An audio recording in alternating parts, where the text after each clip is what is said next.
ஆள் இருந்தான். அவன் ஒரு நாள் கோயிலுக்கு போனான். கடவுள்கிட்ட வேண்டிக்கிட்டான், எனக்கு ஒரு 1,00,000 ரூபா நீ கொடுத்தா நான் உன் சன்னதியில் ஒரு தேங்காய் உடைக்கிறேன் அப்படின்னு வேண்டிக்கிட்டான்.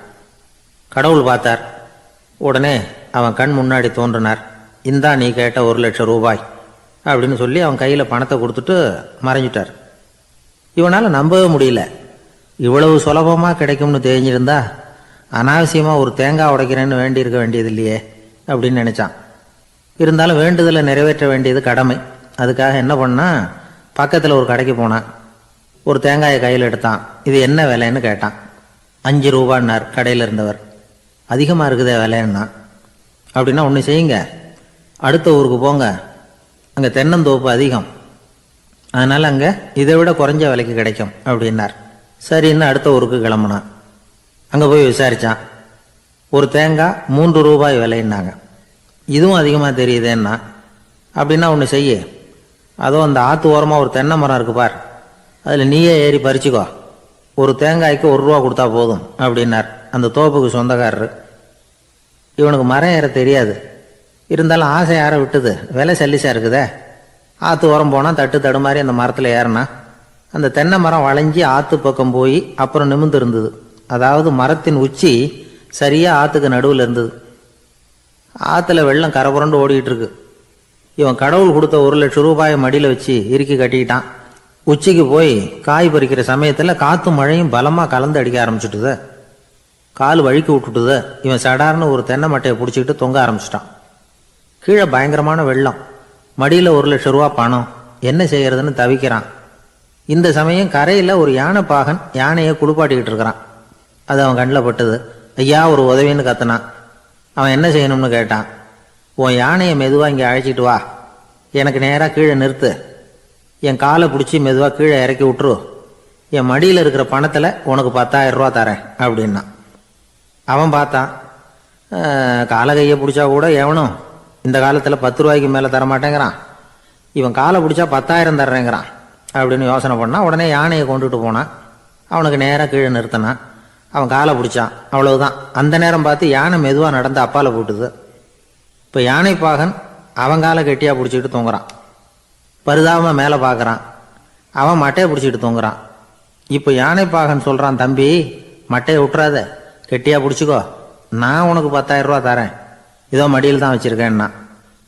மேலே தொங்குறவனுக்கு இந்த நிலைமையிலேயும் ஒரு சந்தோஷம், மேற்கொண்டு ஒரு 10,000 ரூபா நமக்கு கிடைக்கும் போல இருக்கே அப்படின்னு. இந்த சமயத்தில் ஒருத்தன் ஒட்டகத்தை ஓட்டிகிட்டு வந்தான் அந்த பக்கமாக குளிப்பாட்டுறதுக்கு. யானை பாகம் பார்த்துட்டான். ஐயா ஒட்டகக்காரரே, அதை இங்கே கொண்டுட்டு வா, எங்கள் காலை பிடிச்சி பத்திரமா இறக்கி விடு, நாங்கள் பணம் கொடுக்குறோம்னா. அவனும் பணத்துக்கு ஆசைப்பட்டு வந்தான். அவன் காலை பிடிக்கிற சமயம் ஒட்டகமும் நழுவி போட்டுது. இப்போ 3 பேருமே வரிசையாக தொங்குறாங்க. ஒட்டகக்காரன் கத்துறான், தம்பி மட்டையை விட்டுறாத, கெட்டியாக பிடிச்சிக்கோ, நான் என் மடியில் இருக்கிற 5,000 உனக்கு தந்துடுறேன்னா. மேலே தொங்குறவனுக்கு இன்னமும் சந்தோஷம், இவனும் பணம் தர்றேங்கிறான், அப்படின்னா இன்னைக்கு நமக்கு மொத்த பண வரவு எவ்வளவு அப்படின்னு ஒவ்வொன்றா கூட்டி பார்க்க ஆரம்பித்தான். மனக்கணக்கு சரியாக வரல.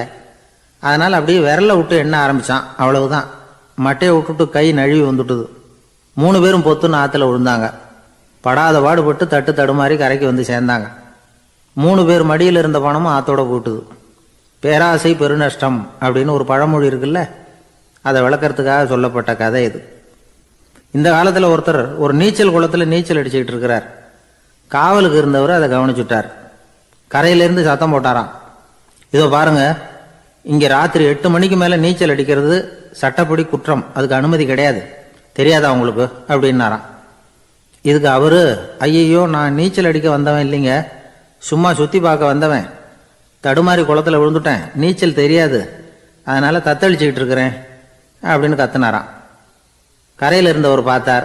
ஓ அப்படின்னா சரி, அதுக்கு ஒன்றும் தடை இல்லை அப்படின்னு சொல்லிவிட்டு அவர் பாட்டு நடந்து போயிட்டாராம். ஒரு ஊரில் ஒருத்தர் இருந்தான். ஏதோ ஒரு சின்ன அலுவலகத்தில் வேலை பார்த்துக்கிட்டு இருந்தான். ரொம்ப ஏழை. வர்ற கொஞ்சம் வருமானத்தை வச்சு வாழ்க்கையை ஓட்டிகிட்டு இருந்தான். ஒரு நாள் தெரு வழியாக அவன் நடந்து வந்துக்கிட்டு இருக்கிறான். தெருவில் ஒரு காசு கிடந்தது. அதை பார்த்துட்டான். அதை குனிஞ்சு எடுத்தான்.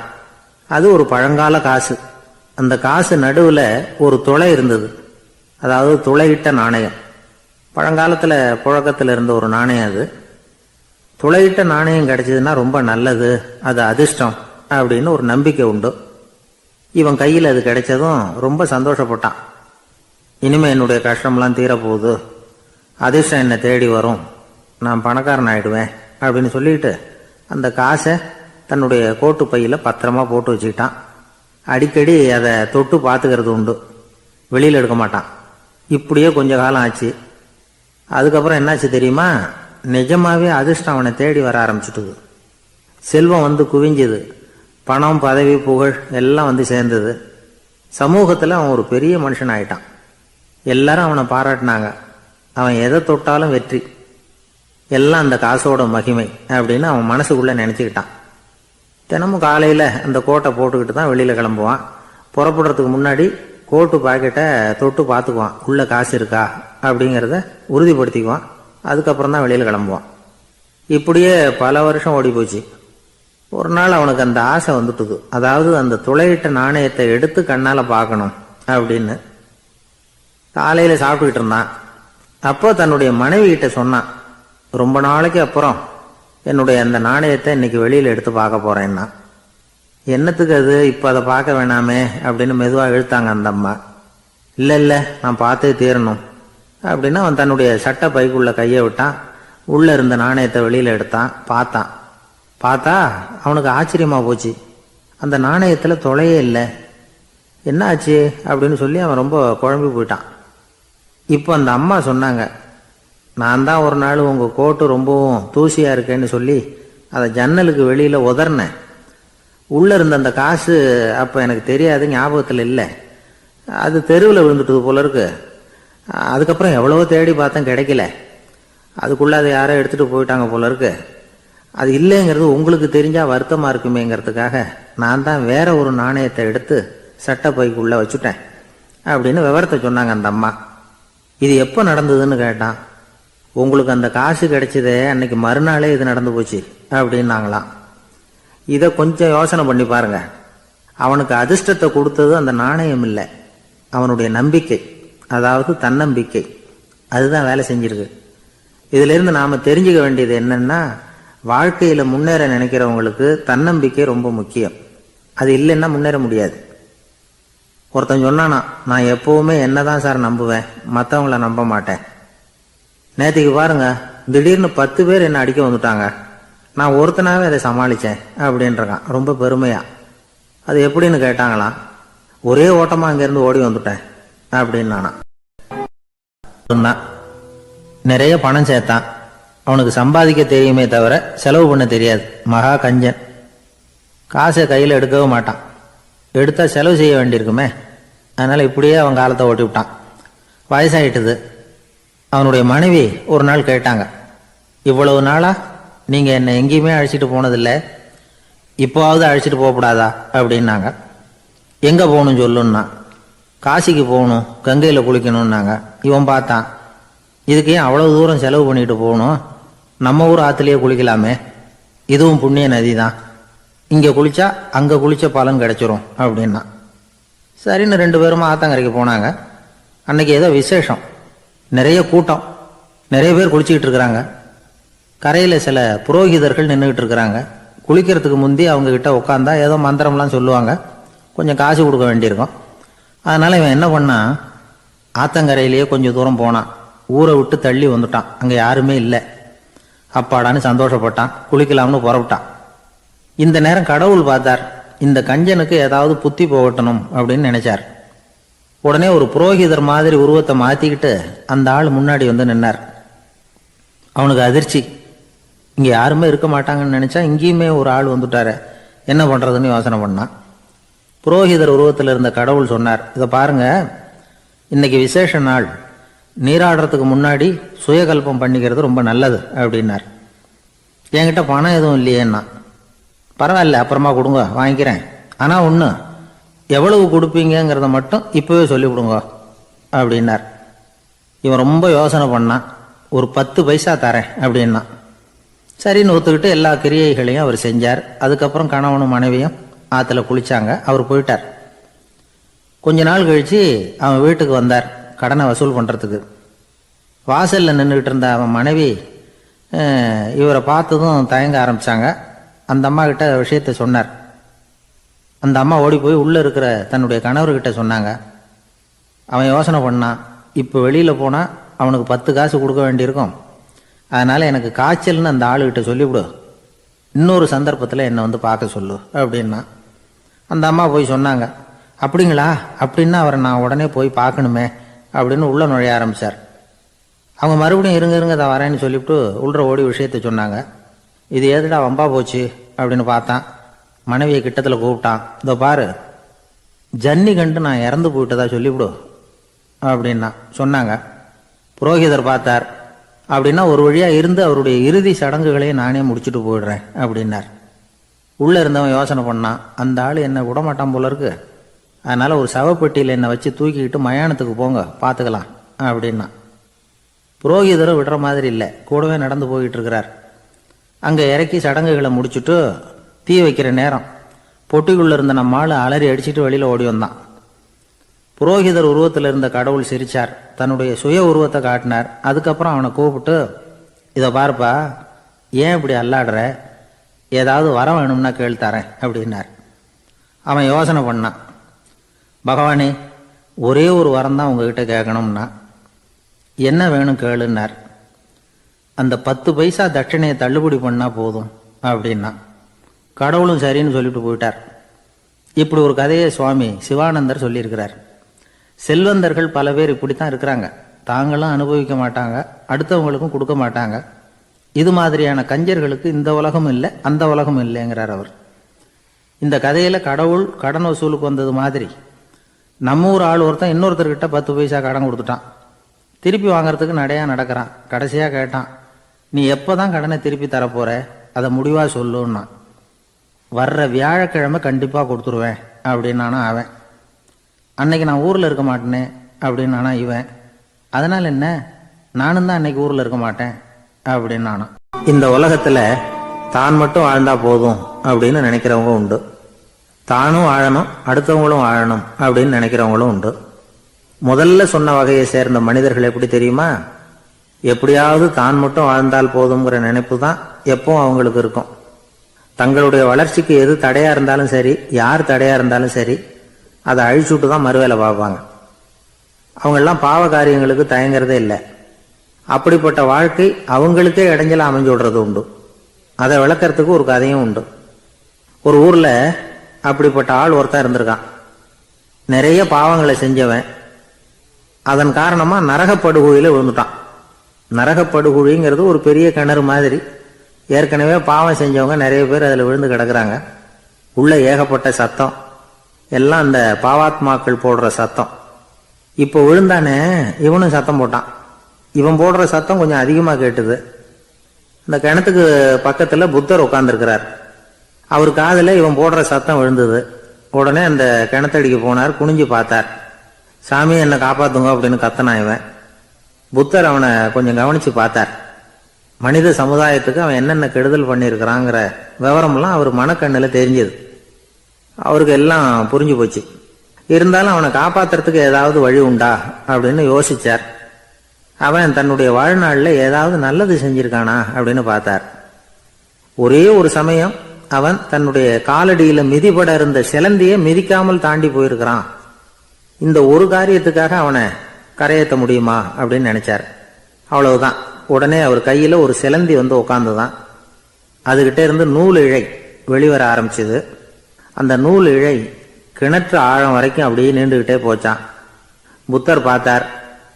இந்த நூலை பிடிச்சிக்கிட்டு மேலே ஏறி வா அப்படின்னார். என்னங்க சொல்றீங்க, இந்த சிலந்தி நூல் என்ன தாங்குமான்னு கத்தினான். எல்லாம் தாங்கும், அதை பிடிச்சிக்கிட்டு ஏறி வா அப்படின்னார். சந்தேகத்தோடவே அவன் அந்த நூல் இழைய பிடிச்சி இழுத்து பார்த்தான். ரொம்ப வலுவா இருந்தது. அவனுக்கு ஆச்சரியம். அதை பிடிச்சிக்கிட்டே மெதுவா மேலே ஏறி வர ஆரம்பிச்சிட்டான். பாதி தூரம் ஏறி வந்திருப்பான். அப்போ அவன் காலுக்கு கீழே ஏதோ சத்தம். என்னன்னு குனிஞ்சு பார்க்கறான். கீழே கிடந்தவங்க சில பேரும் அந்த நூலை பிடிச்சி மேலே வந்துகிட்டு இருக்கிறாங்க. இவனுக்கு கோபம் வந்துட்டுது.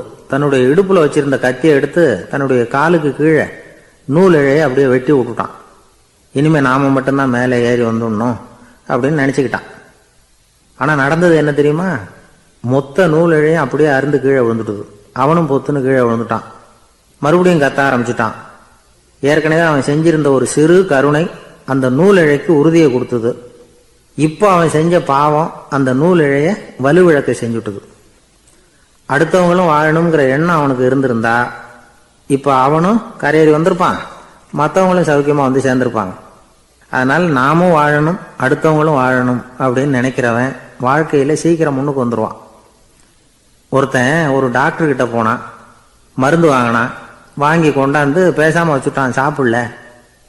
அப்புறம் எதுக்காகப்பா போய் அவர்கிட்ட மருந்து வாங்கினேன் அப்படின்னு கேட்டாங்க. டாக்டர் வாழணும் இல்லையா, அதனால தான் அப்படின்னா. அவர் கொடுத்த மருந்தை நீ ஏன் சாப்பிடல அப்புறம் அப்படின்னு கேட்டாங்க. நான் வாழணும் இல்லையா, அதுக்காக தான் அப்படின்னா. யாருக்காவது ஏதாவது கொடுத்துக்கிட்டே இருப்பார் கொடையாளி. தினமும் யாராவது ஒருத்தருக்கு ஏதாவது கொடுக்கலன்னா அவருக்கு தூக்கம் வராது, அப்படி ஒரு பழக்கம். அது மட்டும் இல்லை, அவர் கொடுக்கறது அடுத்தவங்களுக்கு தெரியாது, அவ்வளவு ரகசியமாக அதை கொடுப்பார். வலது கை கொடுக்கறது இடது கைக்கு தெரியக்கூடாதுன்னு சொல்லுவாங்கள்ல, அது மாதிரி அவர். ஒரு நாள் ராத்திரி அவர் ஏற்கனவே தயாராக கட்டி வச்சிருந்த பணம் முடிச்ச கையில் எடுத்துக்கிட்டு வீட்டை விட்டு வெளியில் வந்தார். தெருவில் இறங்கி நடந்தார். இன்னைக்கு யாருக்கு தர்மம் செய்யறது அப்படின்னு யோசனை பண்ணிக்கிட்டே இருட்டில் நடந்து வந்துக்கிட்டு இருக்கிறார். யாரோ ஒருத்தர் எதிரில் வர்றது மாதிரி தெரிஞ்சுது. உடனே அவர் கிட்ட போனார். தன்கிட்ட இருந்த பணம் முடிச்ச அவசரமாக அவர் கையில் திணிச்சுட்டு திரும்பி வந்துட்டார். அப்பாடா, ஒரு வழியாக யாருக்கும் தெரியாமல் இன்னைக்கு தர்மம் பண்ணியாச்சு அப்படிங்கிற மகிழ்ச்சி, மன நிறைவு அவர் முகத்தில். நிம்மதியாக தூங்கினார். அப்புறம் எழுந்திரிச்சார். மறுநாள் காலையில் ஊரு பூரா ஒரே பேச்சு. என்ன பேச்சுன்னா, நேற்று ராத்திரி ஒரு திருடன் கையில் யாரோ பணத்தை கொடுத்துட்டு போயிருக்கிறாங்க அப்படின்னு எல்லாரும் பேசிக்கிட்டு இருக்கிறாங்க. இதை கேள்விப்பட்டதும் அந்த பெரியவருக்கு ரொம்ப வருத்தமாக போச்சு. அடடா, போயும் ஒரு திருடனுக்காக உதவி பண்ணியிருக்கிறோம், பிரயோஜனம் இல்லாமல் போட்டுதே அப்படின்னு நினைச்சார். சரி, இன்னைக்கும் யாருக்காவது உதவி பண்ணணும் அப்படின்னு முடிவு பண்ணினார். ராத்திரி நேரம் வந்தது. இவர் வழக்கம் போல் தெருவில் இறங்கி நடந்தார். கையில் பணம் முடிச்சு. எதிரில் ஒரு பொன் உருவம் மங்கலாக தெரிஞ்சது. இவர் உடனே அந்த பெண்கிட்ட பணத்தை கொடுத்துட்டு திருப்தியாக திரும்பி வந்துட்டார். மறுநாள் காலையில் ஊர் பூரா என்ன பேசிக்கிட்டாங்க தெரியுமா? நேற்று ராத்திரி நெறி தவறி நடக்கிற ஒரு பெண்ணின் கையில் யாரோ பணத்தை வச்சுட்டு போயிருக்கிறாங்க அப்படின்னு எல்லாரும் பேசிக்கிறாங்க. அடடா, இன்னைக்கும் தவறுதலாக நடந்து போச்சு அப்படின்னு ஒரு வருத்தப்பட்டார். இருக்கட்டும், இன்னைக்கும் ஏதாவது தர்மம் பண்ணுவோம் அப்படின்னு நினச்சிக்கிட்டாரு. 3வது நாள் ராத்திரியும் புறப்பட்டார். இப்பவும் எதிரில் ஒருத்தர் வந்தார். இவர் பணத்தை கொடுத்தார், திரும்பி வந்துட்டார். மறுநாள் மக்கள் என்ன பேசிக்கிட்டாங்கன்னா, நேற்று ராத்திரி ஒரு செல்வந்தர் கையில் யாரோ பணத்தை கொடுத்துட்டு போயிருக்கிறாங்க அப்படின்னு பேசிக்கிட்டாங்களாம். அவருக்கு ரொம்ப வருத்தமாக போயிட்டுது. என்ன இது, தினம் இப்படி ஆகிக்கிட்டு இருக்குதே அப்படின்னு நினச்சிக்கிட்டே படுத்து தூங்கினார். அன்னைக்கு ராத்திரி ஒரு கனவு. அந்த கனவுல இறைவன் வந்து சொன்னாராம், இதோ பாருப்பா, நீ கொடுத்த தர்மம் வீணா போயிடல. உன்கிட்ட பணம் வாங்கின அந்த திருடன் திருந்திட்டான், அந்த பொண்ணும் திருந்திட்டா, அந்த செல்வந்தனும் கொடையாளி ஆயிட்டான், எல்லாருக்கும் உதவி பண்ண ஆரம்பிச்சுட்டான் அப்படின்னு சொன்னாராம். இந்த கதையை சொன்னவர் யாருன்னா நபிகள் நாயகம். இதில் உள்ள கருத்து என்னன்னா, நல்ல மனசோட தர்மம் பண்ணுனா அது வீணா போறதில்லை. இன்னொரு கருத்து, தர்மம் வந்து தன்னை மட்டுமல்ல அடுத்தவங்களையும் தீமையிலிருந்து காப்பாற்றும். இதுதான் நாம புரிஞ்சுக்க வேண்டியது. இந்த காலத்திலையும் இது மாதிரி சில சம்பவங்கள் நடக்கிறது உண்டு. ஒரு பெரியவர் இருட்டில் நடந்து வந்துகிட்டு இருந்தாரு. எதிரில் வந்த ஒருத்தன் வலுக்கட்டாயமாக ஒரு கையை பிடிச்சி ஒரு பண முடிப்பை கொடுத்து வச்சுக்க சொல்லிவிட்டு விலகி போயிட்டான்.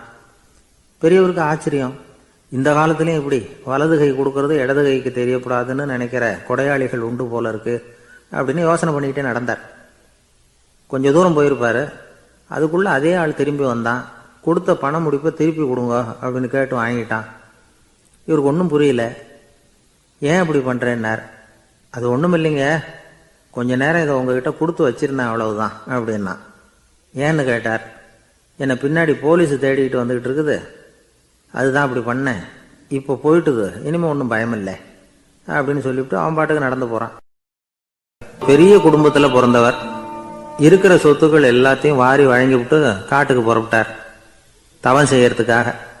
இருந்தது பூராவும் கொடுத்துட்டார், இனிமே எதுவுமே இல்லை கொடுக்கறதுக்கு.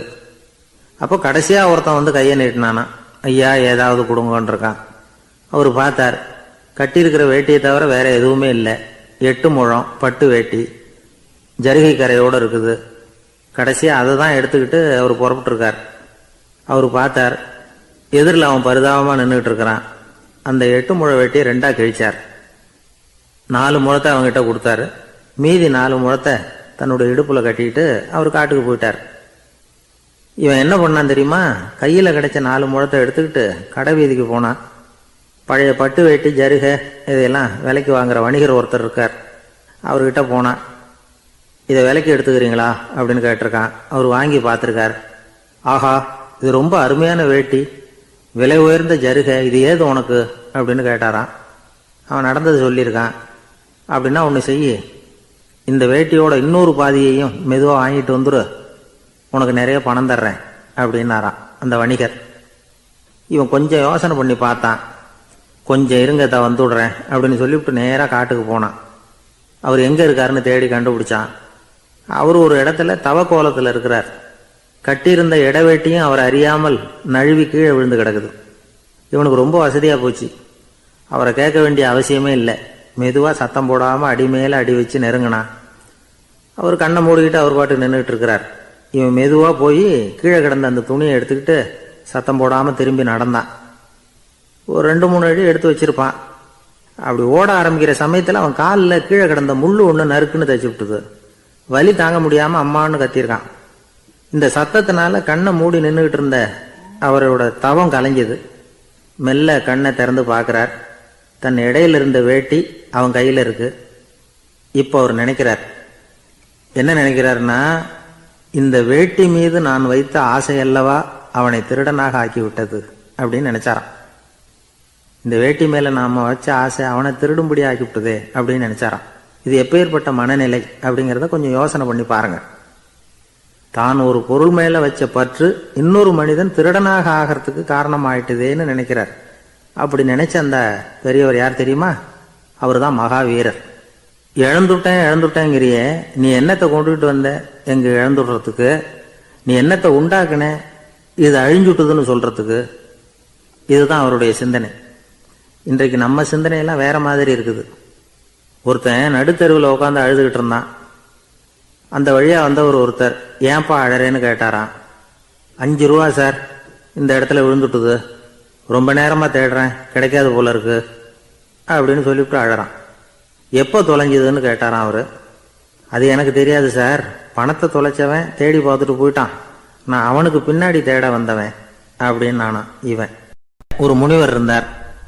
ஒரு நாள் அவரை தேடிட்டு 4 பேர் வந்தாங்க. சுவாமி, எங்களுக்கு ரொம்ப நாளா ஒரு சந்தேகம்னாங்க. என்னன்னு கேட்டார். இந்த உலகத்துல எவ்வளவோ காரியங்கள் நடக்குது, எது நியாயம் எது அநியாயம் அப்படின்னு புரிஞ்சுக்க முடியலன்னாங்க. அது யாராலையும் புரிஞ்சுக்க முடியாதுன்னார் முனிவர்.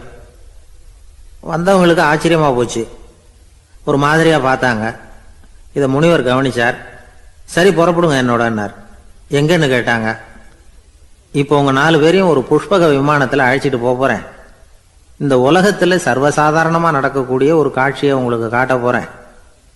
நீங்க பார்க்க போற அந்த காட்சி நியாயமா அநியாயமா அப்படிங்கிறத என்கிட்ட சொல்லணும். நீங்க சரியான பதில் சொன்னா புஷ்பக விமானத்துல தொடர்ந்து பிரயாணம் பண்ணலாம். தவறான பதில் சொன்னா இந்த புஷ்பக விமானம் உங்களை கீழே தள்ளி விட்டுரும் அப்படின்னார். 4 பேருக்கும் பயந்தான். இருந்தாலும் முனிவர் கூப்பிடுறாரே அப்படின்னு சொல்லி புறப்பட்டாங்க. அவங்க எல்லாரும் புறப்பட்டு ஒரு காட்டு வழியா போயிட்டு இருக்கிறாங்க புஷ்பக விமானத்துல. அங்க நடக்கிற ஒரு காட்சியை காட்டுறார் முனிவர். அதோ அங்க பாருங்கன்னார். அந்த விமானத்துல இருந்தபடியே எல்லாரும் கீழே குனிஞ்சு பாக்குறாங்க. அங்க ஒரு தாய் புலி அப்பதான் குட்டி போட்டிருக்கு. குட்டிகளை ஈன்ற உடனே பசிக்கு இறை தேடி அந்த பக்கமா வருது. அதே நேரம் ஒரு தாய் மான், அதுவும் அப்பதான் குட்டி போட்டிருக்கு. அதுவும் இதே மாதிரி குட்டிகளை ஈன்ற உடனே பசிக்கு இறை தேடி அந்த பக்கமா வருது. இப்ப அந்த புலி அந்த மானை அடிச்சு போட்டுடுது. அதுவும் சாப்பிடுது, குட்டிகளுக்கும் கொடுக்குது. இப்போ அந்த புலிக்குட்டிகள் முகத்துல மகிழ்ச்சி, தாயை இழந்த அந்த மான் குட்டிகள் முகத்துல துக்கம். இப்போ அந்த முனிவர் 4 பேர்கிட்டையும் கேட்கிறார், நீங்க இங்க பாத்தீங்களே, இதுல எது நியாயம் எது அநியாயம்? ஒவ்வொருத்தரா சொல்லுங்க. உங்க பதில் சரியில்லைன்னா இந்த விமானம் உங்களை கீழே தள்ளி விட்டுரும், சொல்லுங்க பார்க்கலாம்னார். முதல்ல ஒருத்தன் சொன்னான், அந்த புலி செஞ்சது சரிதாங்க, அது பசிக்கு அதுதான் ஆகாரம். தன்னுடைய பசிக்கு தானே இறை தேடிக்கிட்டுது, அதில் என்ன தப்பு, அவ்வளவுதான், அதனால் புலி செஞ்சது நியாயம்தான் அப்படின்னா. அவ்வளவுதான், அந்த விமானம் அவனை அப்படியே கீழே தள்ளி விட்டுட்டுது. அதனால் அவன் கொடுத்த பதில் சரியில்லை அப்படிங்கிறது புரிஞ்சு போச்சு. இப்போ ரெண்டாவது ஆள் சொன்னான், புலி செஞ்சது பாவம், அந்த தாய்மான் என்ன தப்பு பண்ணிச்சு, இப்போ அந்த குட்டிகளுக்கு யார் ஆதரவு, அதனால் புலி செஞ்சது அநியாயம் அப்படின்னா.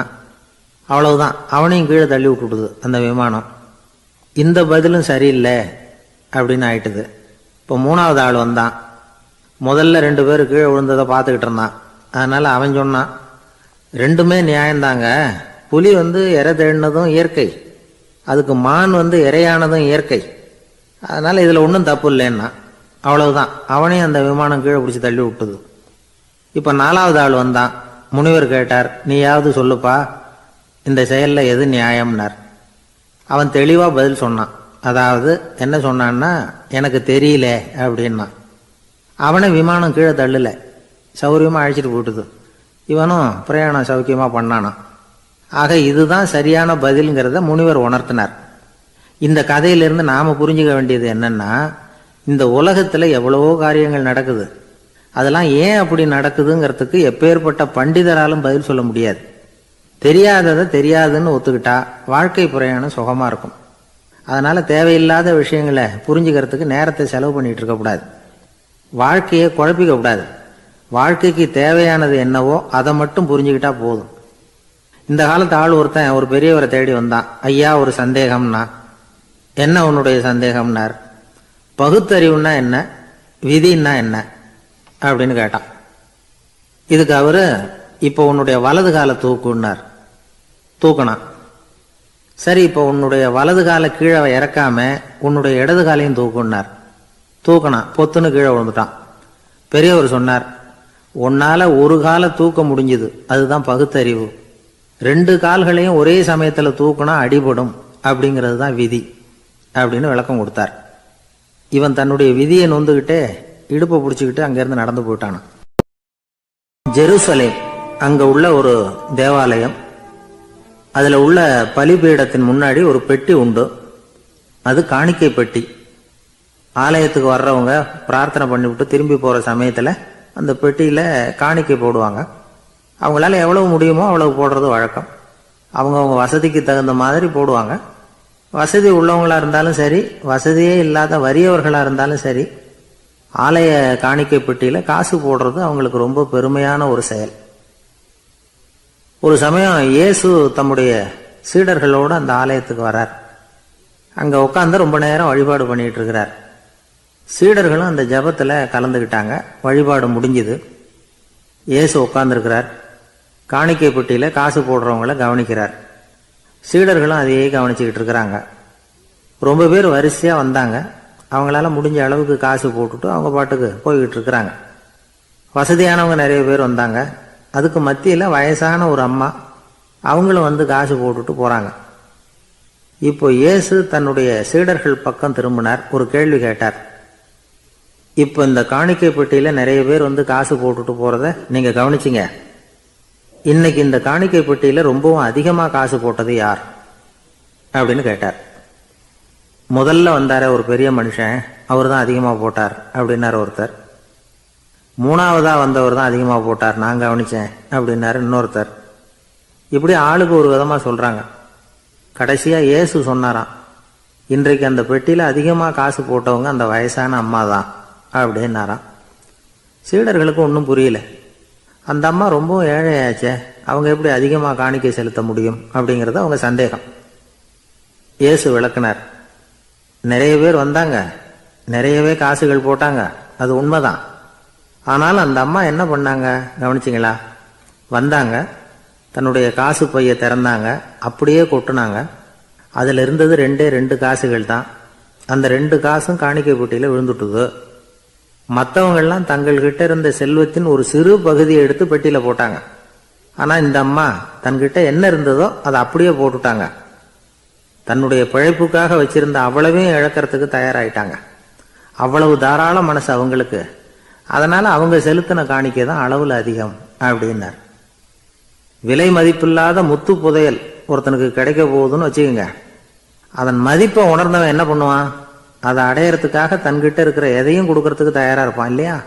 அது மாதிரி தான் இதுவும் அப்படின்னார். உலக மதிப்பீடுகளை துரும்பா தூசியா மதித்து அதையெல்லாம் உதறி விடுகிறவன் இறையருள் அப்படிங்கிற இணையில்லாத செல்வத்தை பெறுகிறான் அப்படிங்கிறது இதில் உள்ள கருத்து. இறைவனுக்காக இழப்பதுன்னா துன்பப்படுகிறவர்களுக்காக, ஏழைகளுக்காக, ஏதுமற்றவர்களுக்காக இழப்பது அப்படின்னு அர்த்தம். உங்கள் அயலானுக்கு நீங்கள் என்ன உதவி செய்தாலும் அதை எனக்கே செய்கிறீர்கள் அப்படின்னு இயேசு சொல்லியிருக்கிறார்.